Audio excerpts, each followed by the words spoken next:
Olá pessoal, que alegria poder encontrar com você por aqui no Be Kingdom. Que privilégio para mim poder compartilhar um pouquinho daquilo que é esse livro, é verdade. Esse livro precioso, a Bíblia Sagrada, a Escritura, a Palavra de Deus. E eu fui sempre na minha vida inteira muito tocado pelo amor, pela paixão, por esta Escritura Sagrada, a Palavra de Deus. Depois, nos meus tempos de faculdade e de leitura de tantas filosofias e estudo de tanta coisa, eu percebi o quanto que a Bíblia ela é o tempo todo atacada, questionada, uma tentativa de desacreditar, de desmoralizar, de tirar a Bíblia do centro da autoridade. E muitas pessoas se deixam levar por esses ataques à Escritura e perdem o brilho, perdem a fé, perdem a paixão. No meu caso foi o contrário. Quanto mais eu via a Bíblia sendo atacada, mais apaixonado eu me tornei pela Escritura, pela Bíblia Sagrada. E eu posso dizer isso usando as palavras aqui do Salmo de número 119, verso 97. Se você tem a sua Bíblia aí, leia comigo. O salmista no Salmo 119, 97, ele diz assim: ó quanto eu amo a tua lei. Ó quanto eu amo a tua lei. Ela é a minha meditação todo o dia. Esse versículo, desde muito cedo, se tornou para mim uma divisa, um lema de vida. O amor pela Escritura. Quanto eu amo a tua lei, a tua palavra, Senhor. E aí eu me dediquei a vida inteira a estudar a palavra de Deus, desde menino, desde os tempos de 7, 8, 9 anos de idade, depois da minha adolescência, depois da juventude, hoje na minha fase adulta, estudando a palavra de Deus como a minha fonte de autoridade. Eu não apenas amo a Escritura, mas eu entendo o que é a Escritura. E eu queria pensar sobre essas coisas com você, exatamente para a gente entender por que eu amo a palavra de Deus. Por que eu tenho paixão pela Escritura Sagrada? É meramente uma paixão como pelo seu time de futebol, por exemplo? Uma paixão meio que irracional? Uma paixão meio que louca? Ou é uma paixão racional? É algo que se confirma cada dia mais. Então, eu me dediquei a estudar a Escritura a partir do conceito de revelação. O que é revelação? A ideia de revelação é que Deus se dá a conhecer. Revelação, de uma forma comum, é retirar o véu, é fazer com que aquilo que estava oculto torne-se visível, revelado.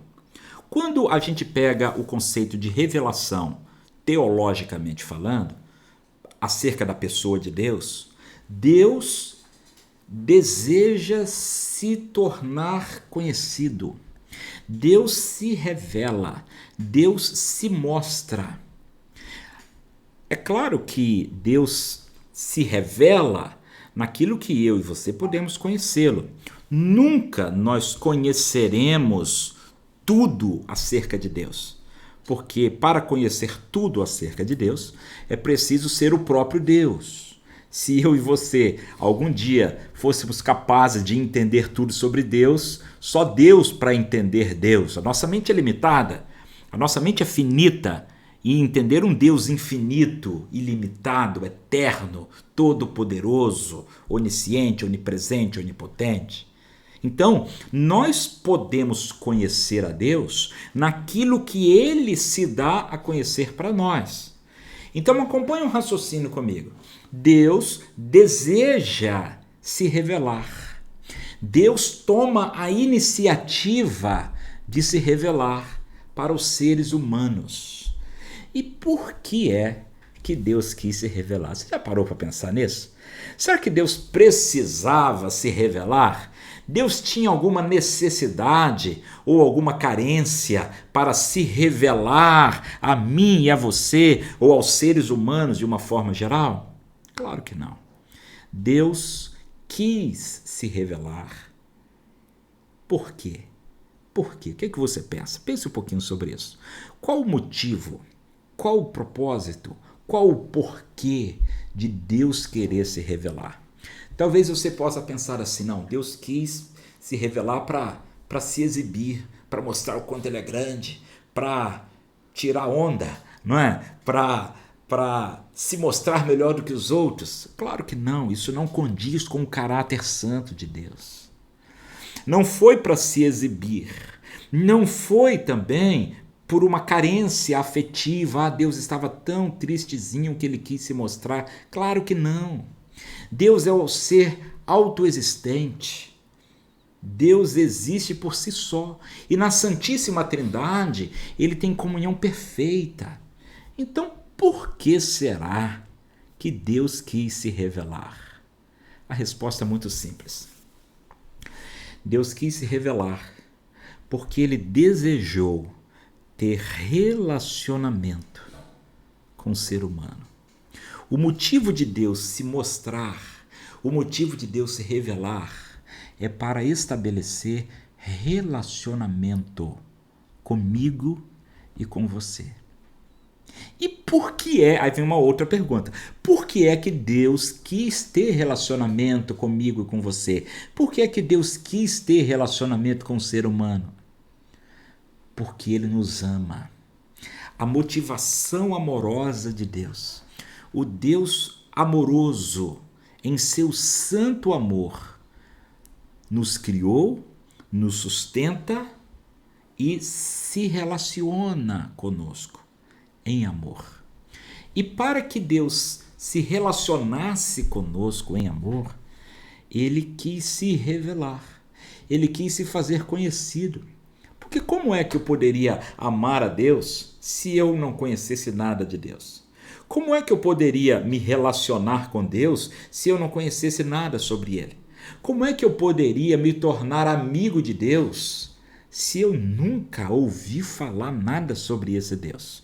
Quando a gente pensa nos relacionamentos humanos, por exemplo, o marido com a sua esposa, o pai com o filho, um amigo com o seu amigo, relacionamentos humanos, relacionamentos interpessoais.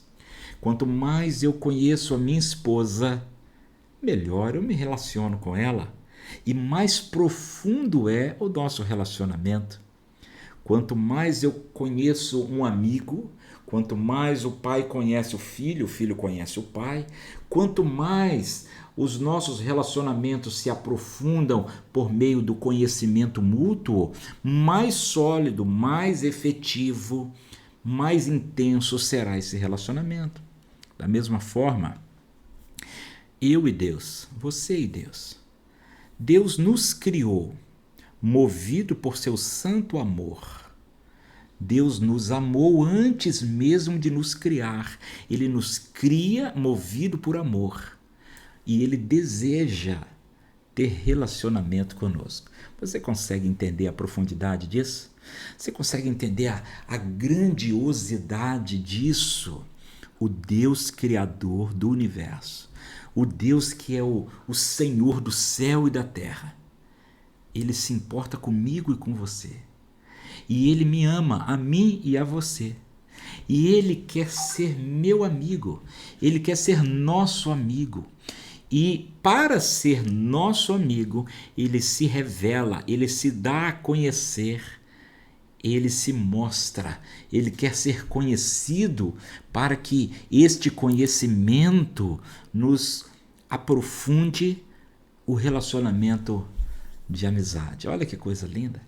Então Deus toma a iniciativa de se revelar, de tirar o véu, de trazer aquilo que estava oculto à luz, para se mostrar, para se fazer conhecido, para estabelecer relacionamento comigo e com você. Quando nós pensamos na Escritura, a Escritura é o registro inspirado da revelação de Deus. Quando a gente estuda teologicamente, a gente pensa em revelação geral, revelação especial. A revelação geral é aquela que se dá por meio da natureza, de uma forma mais subjetiva, não é? Mas a revelação especial é aquela verbal, proposicional, mais objetiva. E esta revelação especial, verbal, proposicional, ela foi inspirada pelo próprio Deus para que fosse registrada nas palavras da Escritura. Então, quando eu digo que eu amo a Bíblia, presta atenção, eu estou dizendo ao mesmo tempo que eu amo a revelação de Deus. Eu amo conhecer a Deus, porque eu amo, na verdade, me relacionar com Ele. Eu amo a Escritura, eu amo a Bíblia, porque nela eu conheço cada vez mais sobre Deus. E dessa forma eu me torno mais íntimo, mais amigo, mais próximo de Deus. Existe aí um paradoxo terrível de alguém que começa a estudar a Bíblia e se torna arrogante. Eu sei muito de Bíblia. E aí começa a zombar dos outros, a diminuir o outro, e ele mesmo se acha o cara ou a cara, não é? O sabidão, o bonitão, o teólogo. Totalmente equivocado. Quanto mais eu conheço de teologia, quanto mais eu conheço de Bíblia, mais eu conheço quem é Deus e mais eu conheço quem eu sou. Eu reconheço a grandeza de Deus e reconheço a pequenez, a miséria, a podridão do pecador que sou eu. Então, quanto mais eu conheço da Escritura, mais humilde eu preciso ser. Concorda comigo?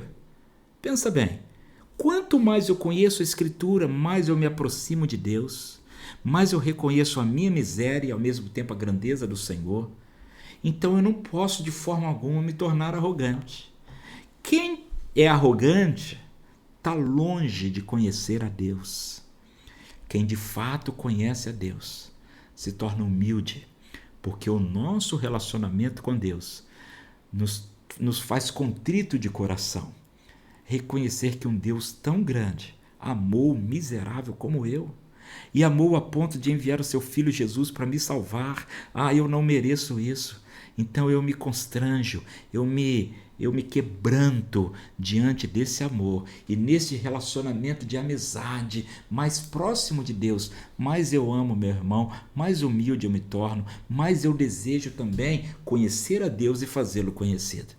Então, vamos voltar aqui para você entender. Recapitulando, Deus deseja se revelar, se mostrar, se dar a conhecido, se fazer conhecido, se dar a conhecer, movido por seu amor, o amor que ele tem para com os seres humanos, eu, você e todos os demais. E o desejo de Deus é se relacionar com o ser humano. Esta relação, este relacionamento entre Deus e homem e Deus, só é possível porque Deus tomou a iniciativa de se revelar. E esta revelação foi registrada nas Escrituras e de uma forma inspirada. Vou falar mais sobre inspiração daqui a pouco. E o que é que Deus se revela? Eu gosto de pensar de Deus se revelando em 3 coisas. Eu queria que você prestasse atenção para você gravar essas coisas na sua mente e no seu coração. Primeiro, Deus revela quem Ele é, o seu caráter. Toda a Escritura tem o propósito de revelar Deus. Tem gente que procura os heróis da Bíblia, Davi, Sansão, Noé, Samuel, Daniel, Pedro, João. Não, a Bíblia não tem heróis. A Bíblia tem um único personagem principal, que é Deus. O propósito da Escritura é revelar Deus, seu caráter, quem Ele é. Independente do texto que você está lendo, talvez você esteja lendo o texto de Davi e Golias e você pense que o personagem principal é Davi e o personagem coadjuvante é Golias. Não. o texto não está contando a história de Davi. Davi é personagem coadjuvante. O personagem central é Deus. O texto está contando a história de um Deus que age por meio daquele pastorzinho de ovelhas que enfrentou um gigante e que venceu o gigante não por sua própria força, mas pela intervenção de Deus. E assim é qualquer texto da Escritura. O personagem principal sempre é Deus. A revelação é de Deus. É Deus se dando a conhecer por amor para estabelecer o que mesmo? Relacionamento. Então, Deus quer se relacionar conosco e Ele se revela, Ele se mostra, Ele se faz conhecido. Primeira coisa, quem Ele é, seu caráter. Segunda coisa, o que Ele faz, as suas obras ou seus feitos. A Escritura mostra o tempo todo o caráter de Deus e os feitos de Deus. E a terceira coisa, qual é? Para você gravar aí. A vontade de Deus. O que Ele deseja que nós façamos. Então veja, quem Deus é, seu caráter. O que Deus faz, suas obras. O que Ele quer que nós façamos, a sua vontade. Então, quando você abre a Escritura, e quando você lê, quando você estuda a Escritura, em todo o contexto da Escritura, seja macro, micro, seja um único versículo, seja o capítulo inteiro, você nunca pode procurar a história de Moisés ou a história de Abraão. Não. Você tem que procurar a revelação de Deus. E Deus usa a história de Moisés, o personagem Abraão, para revelar a ele mesmo. A Escritura, em todo o texto, seja nos Salmos, seja Provérbios, seja os Evangelhos, sejam as Epístolas, até Apocalipse, toda a Bíblia é o registro inspirado pelo próprio Deus daquilo que Ele se revelou. Então, é a revelação de Deus, seu caráter, seus feitos, sua vontade, quem Ele é, o que Ele faz e o que Ele quer que nós façamos. Se você entender isso, vai fazer todo sentido para você quando você for interpretar os textos bíblicos. Todos os textos devem nos mostrar o caráter de Deus, as obras de Deus, os feitos de Deus e a vontade de Deus em relação a nós. Por quê? Porque quanto mais nós conhecemos o caráter de Deus, quanto mais nós reconhecemos as obras de Deus e quanto mais nós entendemos a vontade de Deus, melhor será o nosso relacionamento com Deus. Então, o conhecimento da Escritura, o entendimento da Escritura e a obediência à Escritura nos fará desenvolver um relacionamento com o próprio Deus. E esse relacionamento cada dia mais intenso, cada dia mais profundo, nos fazendo mais humildes, mais santos, mais contritos, humildes diante de Deus e dos nossos irmãos. Por isso, volto para o Salmo 119, verso 97. Como eu amo a tua lei, ou quanto eu amo a tua lei. Ela é a minha meditação o dia inteiro, ou todo o dia. Inesgotável, a palavra de Deus, a boa palavra do Senhor. Agora, eu prometi que ia falar sobre inspiração, e eu amo a palavra de Deus, em primeiro lugar, então, porque ela é a revelação de Deus para nós. Quem Deus é, o que Deus faz, o que Ele quer que nós façamos, seu caráter, seus feitos, sua vontade. Eu amo a palavra de Deus porque ela me ensina a como me relacionar com Ele e ser amigo dele de uma forma cada vez mais intensa. Agora, eu disse também para vocês que a Bíblia ela é o registro inspirado desta revelação. E se eu falei sobre revelação, eu preciso falar sobre inspiração. E eu quero ler, então, 2 Timóteo, segunda carta do apóstolo Paulo a Timóteo, no capítulo 3, a partir do verso 14. Leia comigo aí, 2 Timóteo 3, de 14 até o 17. Paulo diz, escrevendo ao jovem pastor Timóteo, o velho apóstolo Paulo, 2 Timóteo foi uma das últimas cartas que o apóstolo escreveu.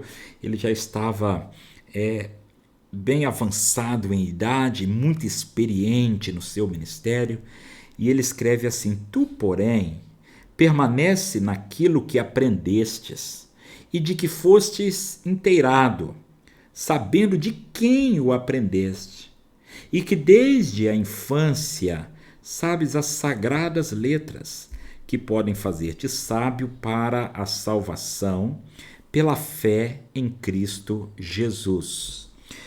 O que me chama a atenção aqui, eu quero que você olhe na sua Bíblia.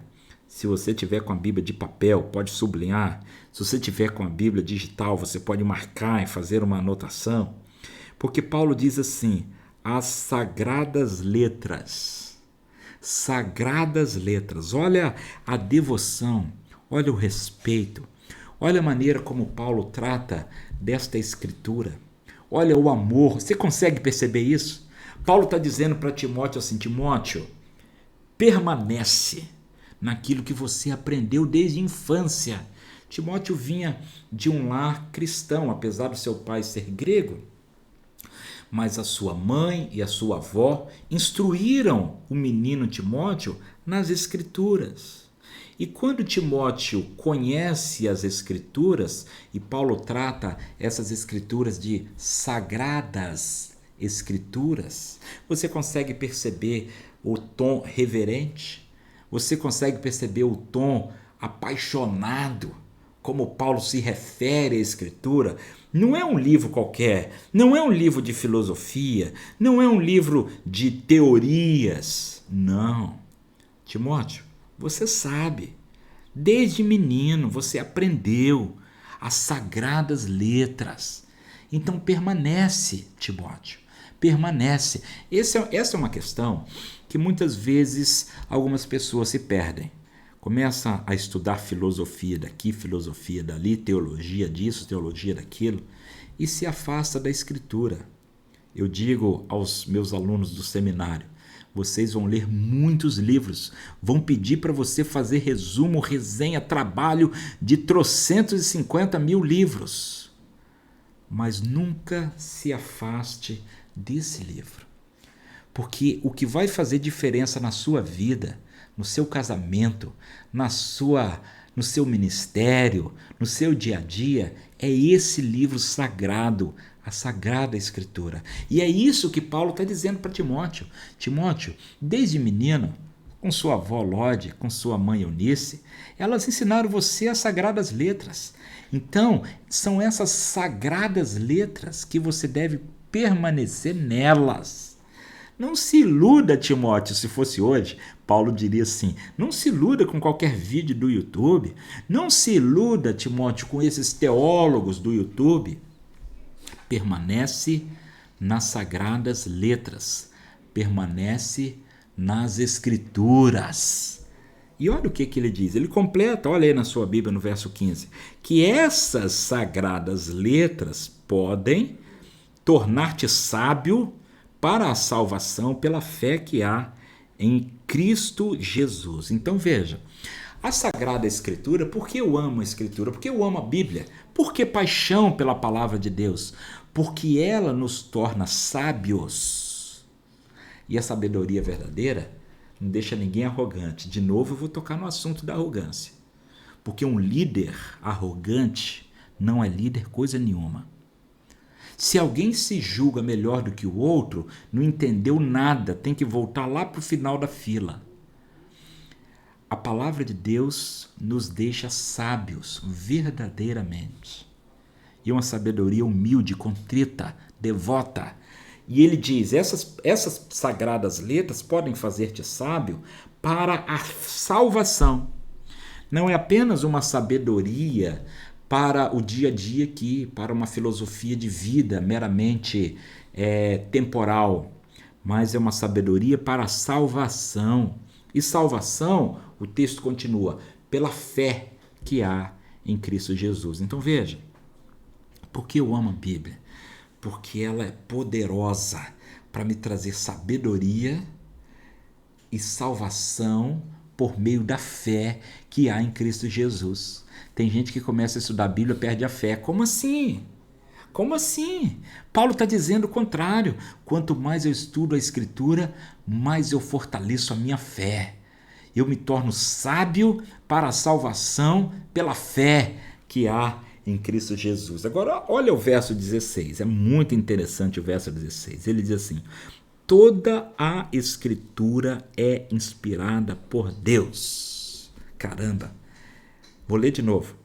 Toda a Escritura é inspirada por Deus e útil para o ensino, para a repreensão, para a correção, para a educação na justiça, a fim de que o homem de Deus seja perfeito e perfeitamente habilitado para toda boa obra.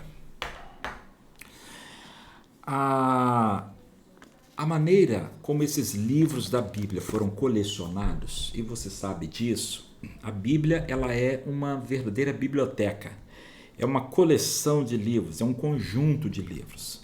São 66 livros, 39 deles no Antigo Testamento, 27 no Novo Testamento.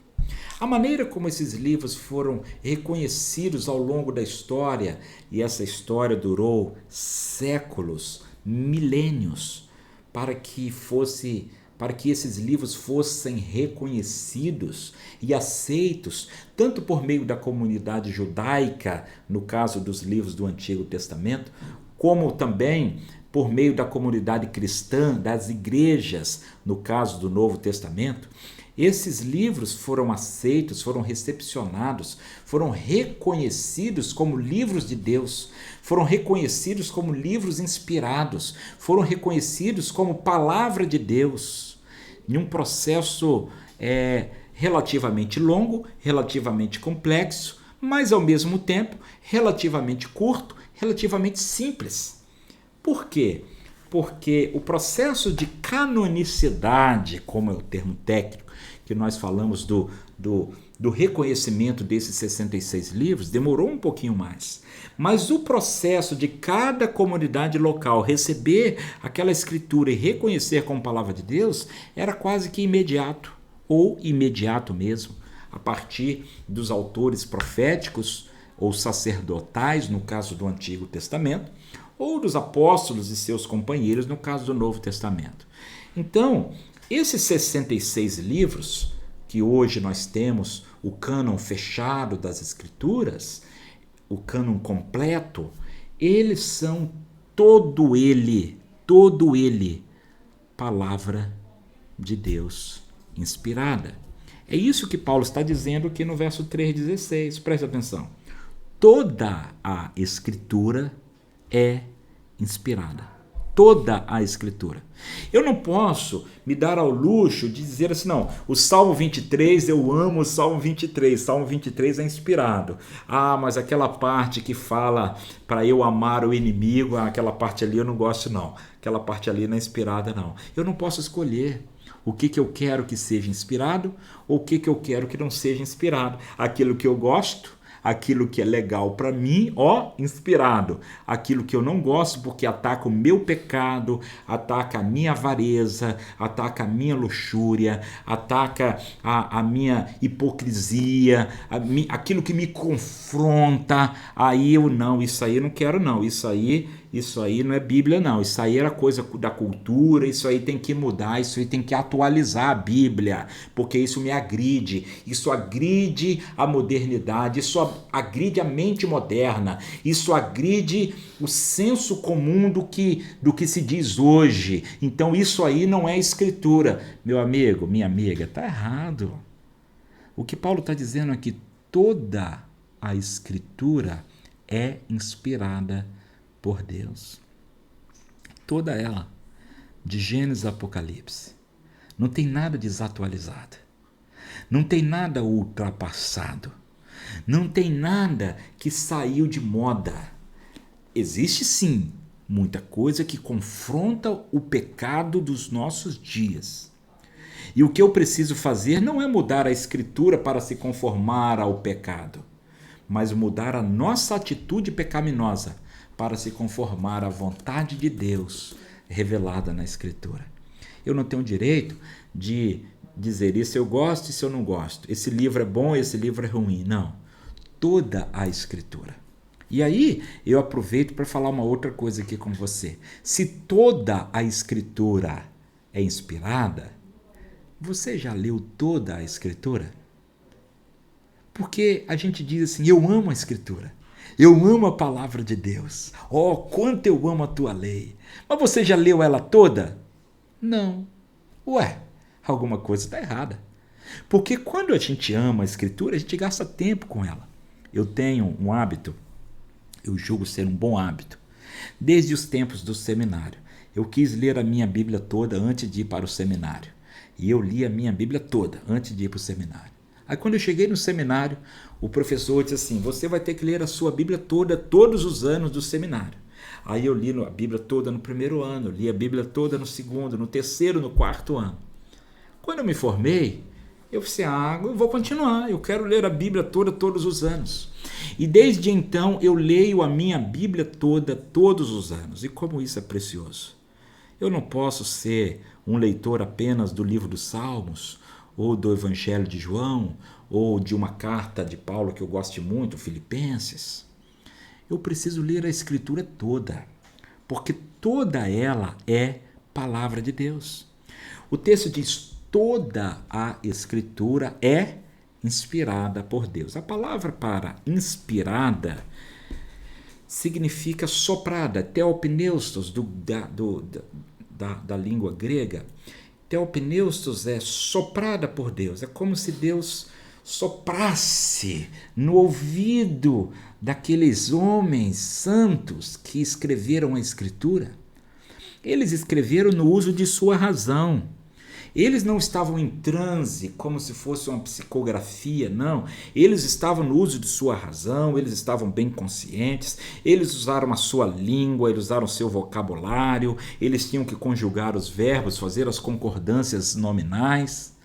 Mas mesmo no uso de sua plena atividade intelectual, aqueles homens foram inspirados por Deus, ou seja, o Espírito Santo moveu a mente deles. O Espírito Santo guiou, dirigiu a mente deles de uma forma tão especial para que eles escolhessem palavra por palavra exatamente aquilo que o próprio Espírito Santo de Deus desejava que eles registrassem.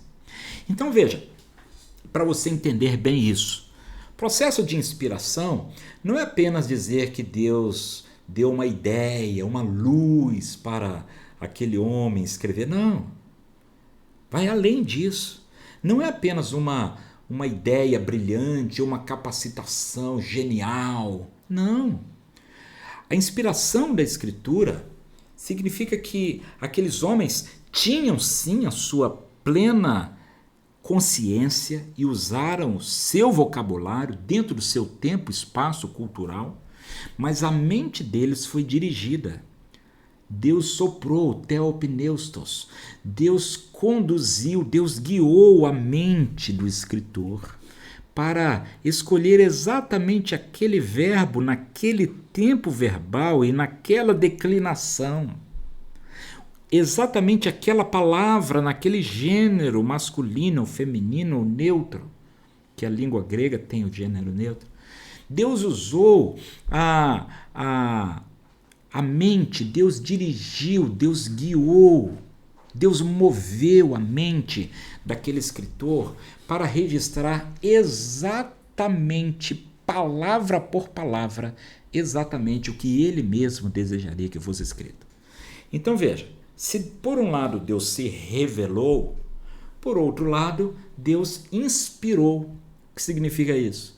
Significa que ele garantiu que o registro fosse 100% fiel, 100% seguro daquilo que ele havia revelado sobre quem ele é, o que ele faz e o que ele quer que nós façamos, seu caráter, seus feitos, sua vontade. Não adiantaria nada Deus se revelar, sendo que a perpetuidade desta revelação escrita fosse por um processo falível. Então, o mesmo Deus que se revelou é o Deus também que inspirou. E o mesmo Deus que inspirou é o Deus que nos ilumina hoje quando lemos a Escritura. Quando eu e você lemos cada pedacinho da Escritura, cada trecho, cada verso, o Espírito Santo trabalha na nossa mente e no nosso coração para nos fazer entender, para fazer sentido para nós aquilo que a Escritura Sagrada está dizendo. E é por isso que o texto completa. Vamos voltar lá no 3,16. Toda a Escritura é divinamente inspirada e útil.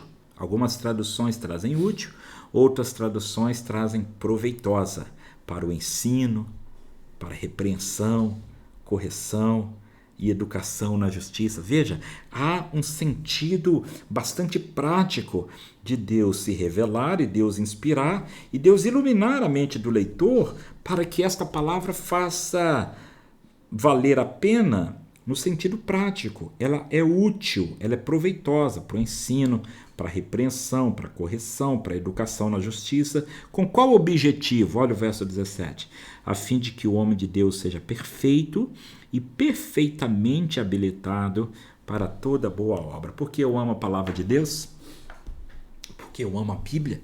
Porque eu sou apaixonado pela Bíblia? Porque ela me habilita, ela me capacita para ser um homem de Deus, plenamente preparado para toda boa obra. Eu não sou nada. Acho que você também é como eu, nada somos.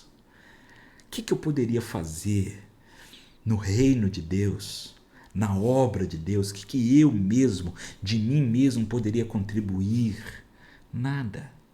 Mas é a palavra de Deus que é proveitosa, que é útil para corrigir, para repreender, para educar, para que o homem de Deus seja plenamente preparado para toda boa obra. A palavra de Deus, ela nos habilita.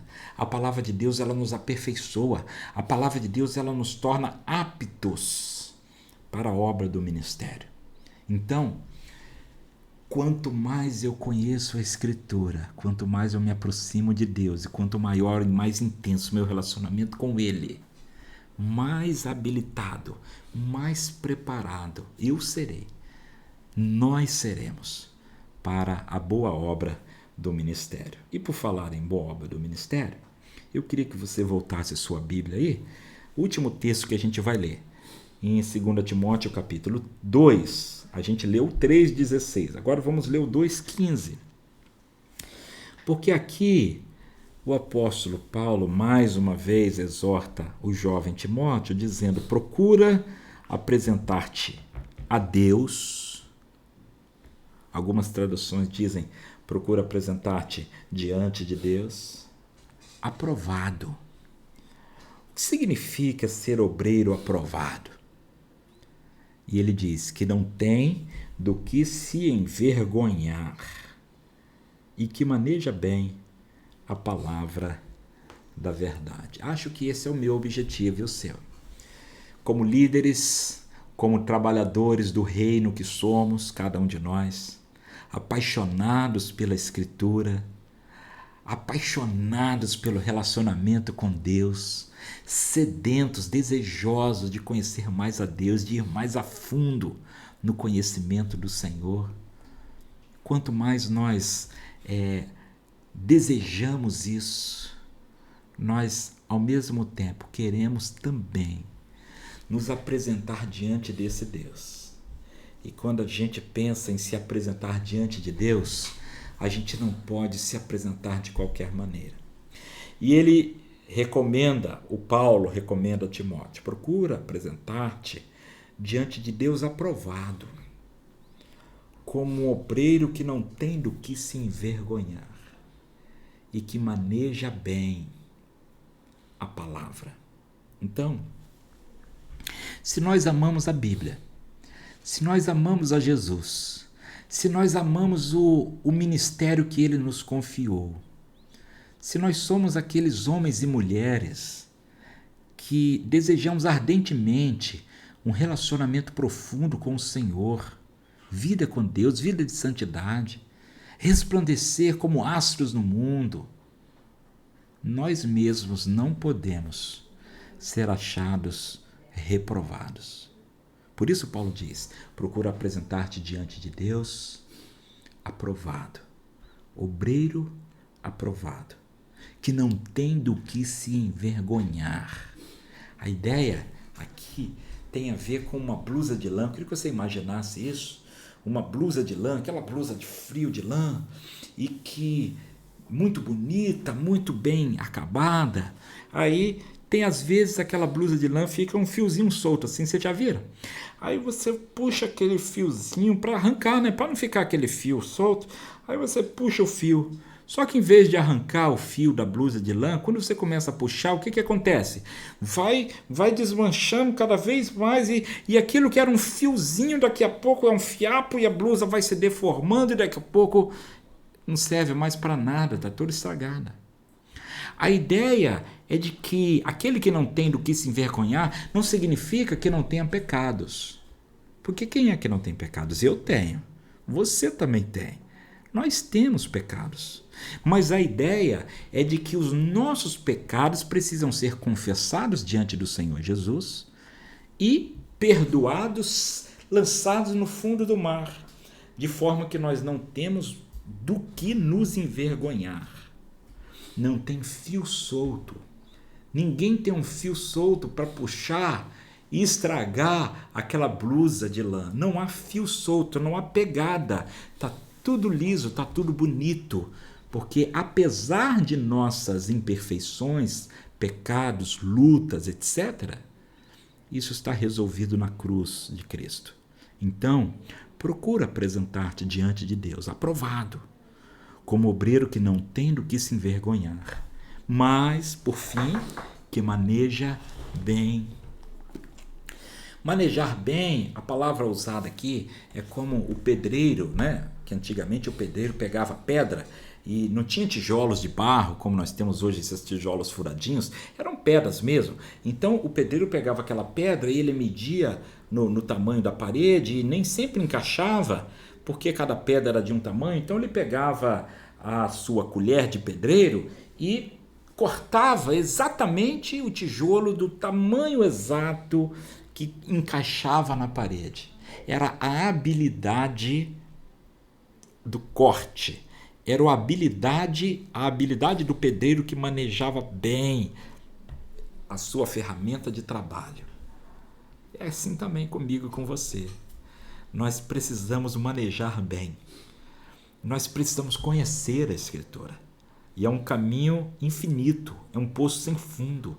Nunca ninguém conhecerá tudo. Quanto mais a gente conhece, mais a gente vê o quão pouco a gente conhece. Só que mais a gente mergulha, mais a gente se alegra, mais a gente se apaixona, mais a gente vibra com a beleza, com o poder da palavra de Deus. E a gente aprende a manejar bem.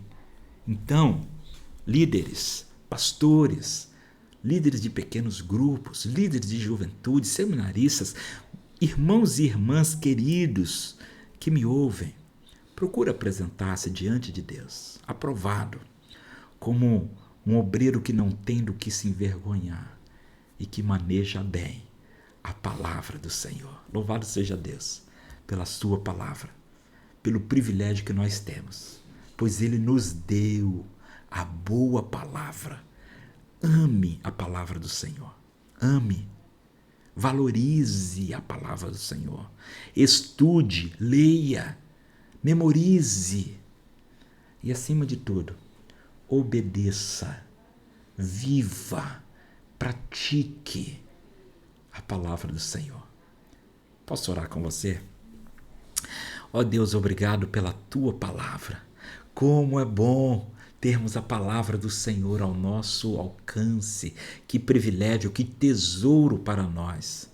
Nos ensine cada dia como ler, como interpretar, como memorizar, como estudar, como praticar, como obedecer a tua palavra. Nós amamos, Senhor, a tua palavra e queremos viver a nossa vida como obreiros aprovados, que não tem do que se envergonhar e que maneja bem a tua palavra. Faz assim comigo, com o meu irmão, com a minha irmã, com cada um de nós. Em nome de Jesus. Amém. Um abraço, fique na paz. Deus te abençoe.